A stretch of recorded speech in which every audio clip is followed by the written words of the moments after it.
Hey, check out y'all, this 80 Hat in Cowboy World. For those that don't know, you are Glenn Jackson. All right, Mr. Jackson. We talked in a lot of different places, Oklahoma.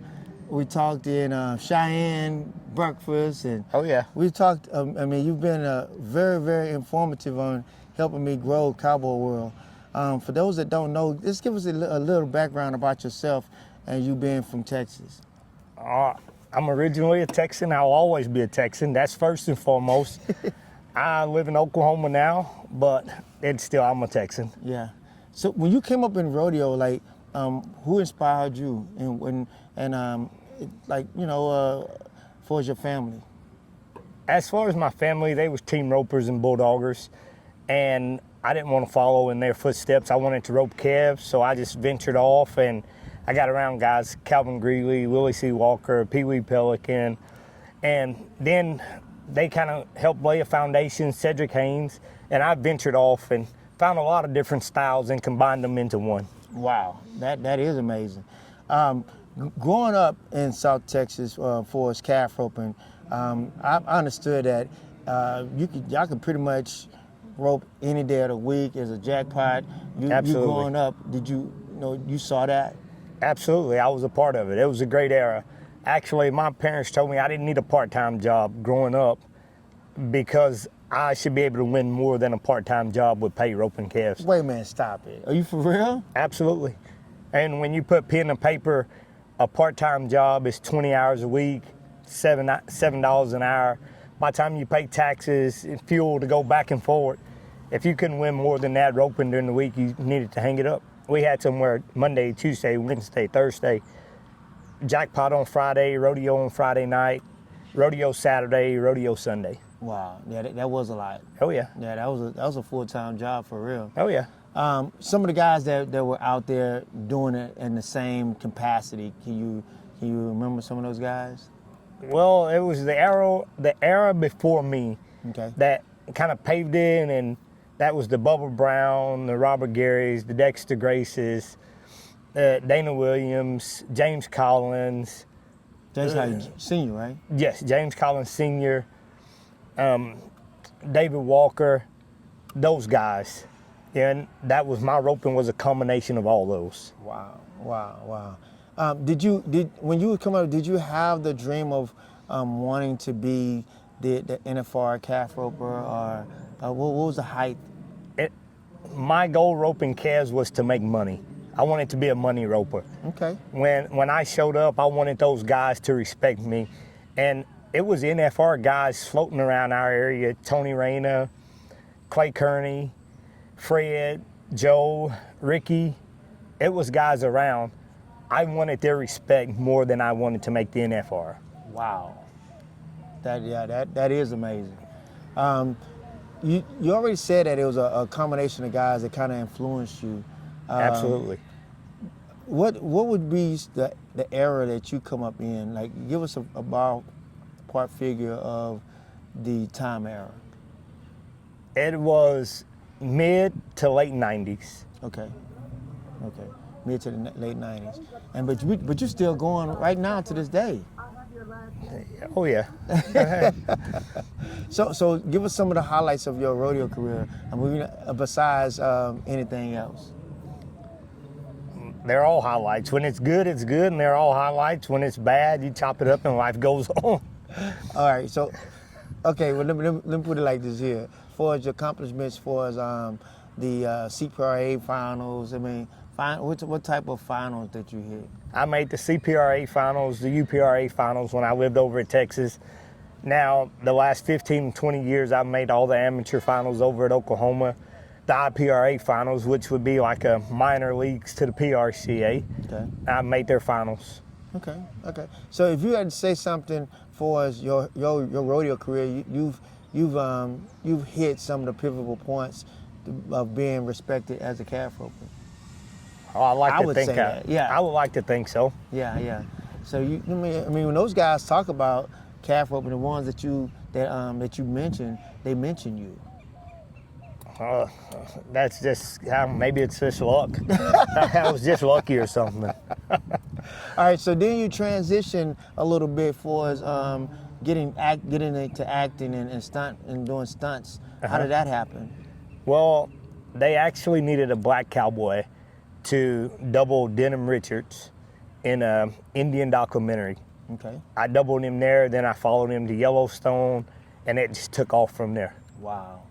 Did you keep a count of how many episodes or how many shows that you've been on so far? I don't keep a count with it. It don't seem like very many when those residuals checks come in. They're not quite enough. But it's been a slew of them. It's been quite a few. Wow, that is amazing. To actually come from where you from and to just enjoy life doing what you enjoy doing, and then get ready to do it on the big screen and see yourself on several movies and shows. Like that's pretty awesome. It's been pretty cool. Yeah. It's been pretty cool. It's proud to me to know it, because like I follow him. I had my first rodeo, and he came all the way down from Oklahoma to just sign autographs for kids, and it's so many things that God has allowed you to do to give back, and you do it on purpose. Well, I don't know if it's on purpose or it's just an act of giving. When I'm done rodeoing, I want somebody to say they rodeoed or they done something that achieved some source of success because of me. Right. So basically, I want to impact somebody to do something good or something they want to do. Right. I think you've done it. You know what I mean? I hope so. I feel like you're living proof to been done that. I hope so. Yeah. So right now we're at the Larry Solomon's roping out here in Hempstead, Texas, and you come all the way from Oklahoma to be in this roping. You've been doing that for several years, right? Yes. This is a great roping for one, but it's a great opportunity to see friends and family I don't see on a regular basis, and just come and hang out. Right. You're no celebrity. You're just Glenn. I'm just Glenn, and I like that. I like to hang out with my old buddies and tell old rodeo stories and see what's been going on. Yeah, and also look at the up and coming guys. Absolutely. Yeah. So you had to say some of the up and coming guys that you've seen so far. Can you name a few? Well, I don't know a lot of the guys in this era. I see them around, but I know it's a lot of kids that's got some game. Right. A lot of them's got some game. Okay. The match roping today was pretty tight. What'd you think about it? I thought it was a good roping. Yeah. Anytime you have two heavy hitters, the first guy that makes a mistake is likely to lose. As simple as that. Oh, man, I want to ask you, how many match ropings have you had? Several? I've had several. Okay, so what was the hardest one? The hardest was probably the first match roping I roped with Chris Rowland. Wow, you roped against Chris Rowland? Oh yeah, I roped Chris twice, cool. And the first time I missed the first one. I two-looped the first one, and we ran 8. The next 7 calves, nobody tied one over 9 flat. Wow.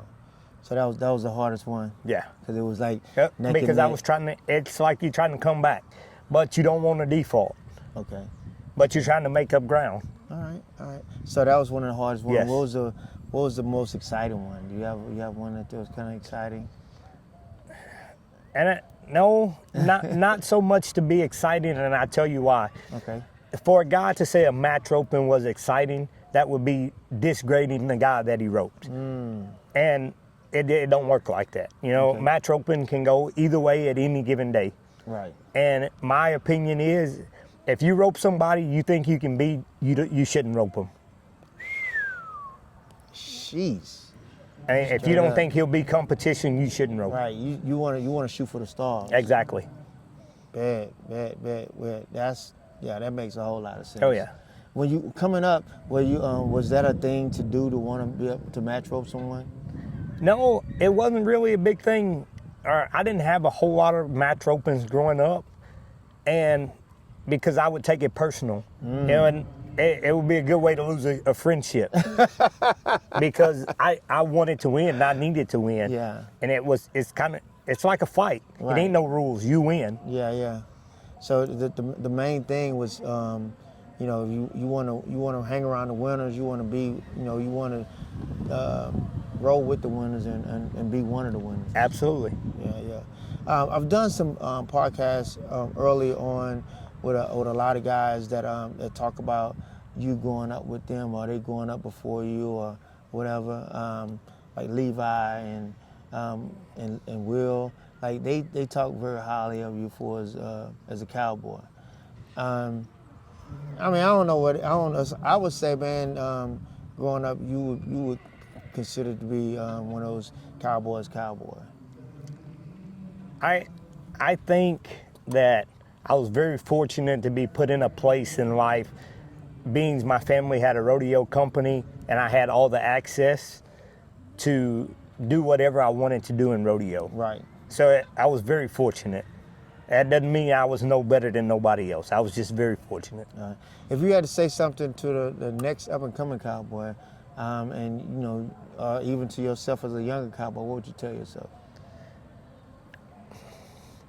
Just work hard and manage your money. Work hard and manage your money. Stay hungry. Never take that breath. Stay hungry. Makes sense. Hey, check out, y'all. This is a very important part of this segment.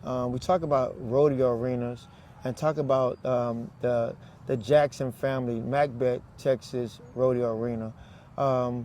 Your grandfather, how did he impact you as a cowboy? Oh man, I thought that was my hero. And every little kid looks up to somebody. That was my hero. And 71 years old, he's bulldog, here in Texas. You know, I don't know, how wouldn't it impact you? If that don't motivate you, I don't know what will. Right. Yeah. If that don't get your wood on fire, it must be wet. Absolutely. Yeah. So, Macbeth, Texas. That was an arena that you grew up in. Any other arenas in that area? Man, I can remember going to Egypt, Warden, Kendleton. Kendleton was a very big deal on that end of the country, and then as I got older, ventured off to the Raywoods and the Cheeks and Beaumont, all over there. It was so many places to go that you didn't have a reason to be at home. If you were at home, it was because you wanted to, and they had jackpots somewhere every night. Couple jackpots a week on the south side, couple jackpots a week on the north side. So it was somewhere to go every night. Wow. But that was one of the things I wanted to touch on, because I know that being from Macbeth, Texas, and going there as a kid, my first time wanting to be a pickup band was in the arena with Blue.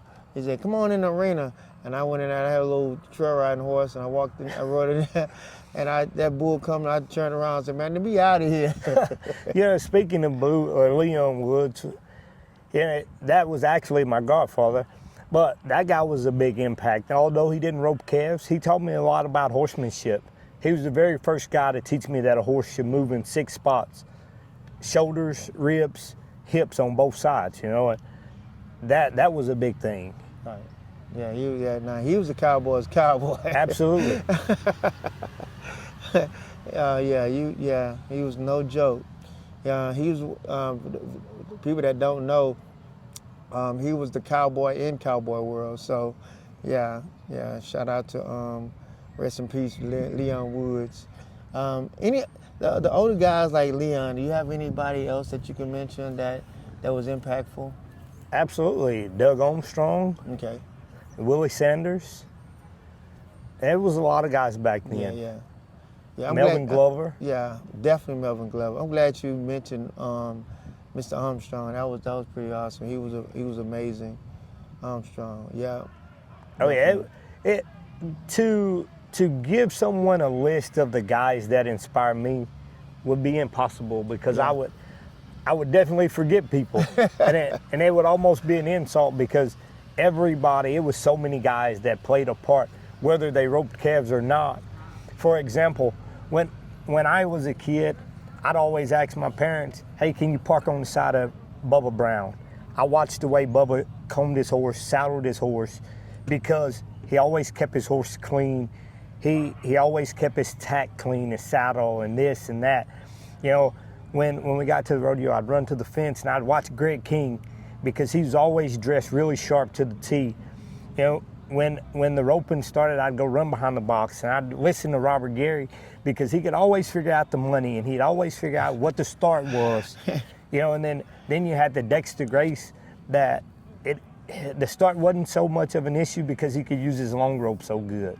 But then you had the clean cut, really impact of David Walker, you know. Okay. So it was a combination of a lot lot of things. It wasn't just what's one crazy? person. You said that, but then a person older than you would say Bailey for a kid. Oh yeah, when I was a kid, I seen Mr. Bailey, you know, and I never wanted to ride rough stock. That was never my thing. But to see him ride bucking horses as a kid, and he was on his way out. Yeah. But to see him ride bucking horses and puff on a cigar with a white shirt and a tie, it was like it showed class. Right. And it showed that. So you actually saw it yourself as well. Saw it. God dang. Man, I wish I could have seen it. I saw it on a movie. I saw it on a VHS tape when it was in New York and he did that. But to see it in person, that would have been awesome. Yeah, that would have been awesome. Well, man, I ain't gonna hold you up too much, man. Thank you so much for stopping out and giving a minute to talk. And this is a long time coming. I appreciate you. Well, I appreciate you doing what you're doing. If it wasn't for guys like you, the next generation and the next generation wouldn't know about the guys of my era and the guys before me. Right. When Justin and I rodeoed together, it was almost like a husband and a wife. That's the kind of bond we had. That's it. And it was both of us for each other. Yeah. And if we didn't have enough money for the both of us to enter, and we showed up, if they bucked broncs before the calf roping, we entered them in the bronc riding.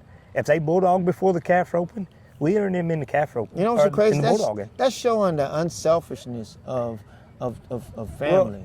Well, whether it was unselfish or the smartest thing to do, that's what we needed to do, because that guy was a winner.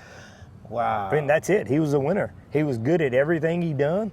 So let's increase the chances. Okay. If we're together, it's our money. Right. Makes sense. But they don't. I don't think they have as much unity now as we did back then. Maybe not as much loyalty. Right. But each is to their own. They do their own thing and they're good with it. But what you think? What inspired him to be an all-around cowboy? Well, I think more so his family. He had one uncle, Gary, that went to the PBR. Right. He had Rick that bulldogged and roped calves. Okay.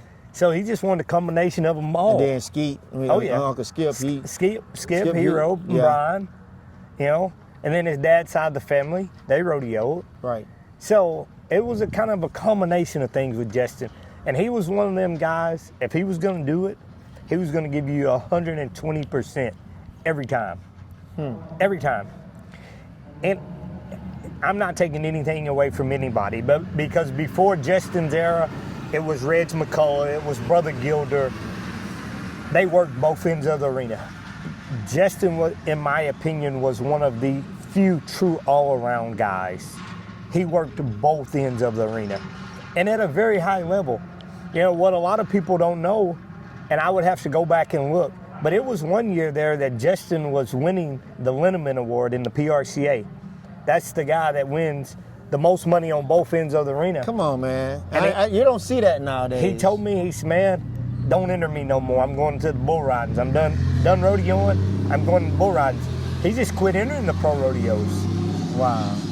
He could have kept going. He could have won the Linneman Award easy. Did he know about it? Oh yeah, he knew. But Justin was a guy, he didn't rodeo for the fame. Justin rodeoed, in my heart, I think, for two reasons. One, to satisfy himself. Okay. The second reason I think he rodeoed was to impact the people that were beneath him and looking for somebody to look up to. Okay. Period. Okay. You know, Justin never had less than a minute for anybody. Period. I've seen him about to ride in the box and take his string out and start visiting with a kid right here on the side. I can see that. You know, I've seen him get off of a bull, and as he picks his bull rope up to walk out the arena, stop and sign an autograph for a kid over the fence. He never had less than a minute for anybody. He made time for everybody. Right. And it didn't matter if Justin got on a bull and you were out here and didn't see the bull riding. When he walked out, you didn't know if he went for 89 points or if they bucked him off. He was going to smile and be the same. Same way in the calf roping. If he went 7 flat or 17 flat, he's going to walk out with a smile. And when you walked up to you, he was going to greet you. And before he walked off, he's going to shake your hand, give you a hug, and tell you he loves you. Every time. Dang. Every time. Yeah, that ain't normal. And it wasn't for show because he done it when nobody was watching. Yeah, it was integrity. Exactly. I get it. Wow. You know, and I mean, was the all the things that he did? It was cultivated by a numerous of people, right? absolutely. And that's just my opinion. We don't know for sure because obviously we can't ask him, but for sure, you would have to think that. Yeah, because I mean, like you said, Uncle Gary was the bull rider. Then you had uncles that calf rope. You had your grandfather was the rodeo producer. Yes. Yeah. So yeah, he was in the midst of a real pot. Oh yeah. It was. Okay. Justin had the whole puzzle right there. Yeah, and then his it mom wasn't just piece of it. Yeah, his mom was 100% behind him. Absolutely. Dragging him and his brother to rodeos. I tell you, for guys like Justin and I, if it wasn't for our mother, it wouldn't be a Glenn Jackson or Justin Richards. Wow. I guarantee you Wow. that my mom, and I know Justin's mom, sacrificed a lot of their wants or their desires to make sure we were able to go rodeo. Man, that's a mother's love right there. And I'm going to tell you one other thing, and I tell people this all the time. I'm listening. Justin Richards and I rodeoed together for years upon years. We done things that we probably wouldn't be proud to talk about, but they happened. And they molded us into who we became. But if it wasn't for praying moms and grandmoms, Jeez. it wouldn't be a Glenn Jackson or a Justin Richards. It would have been so easy to venture off left and run off the road. Or, I mean, it wouldn't be a Glenn and a Justin if it wasn't for praying moms and grandmoms. Right. Check it out, y'all. If y'all don't know, man, we're talking about the late, great Justin Richards. Long live Cowboys. Makes sense. Y'all heard it first right here, man. For those that don't know, you are Glenn Jackson. This is AD Hatton Cowboy World on the road.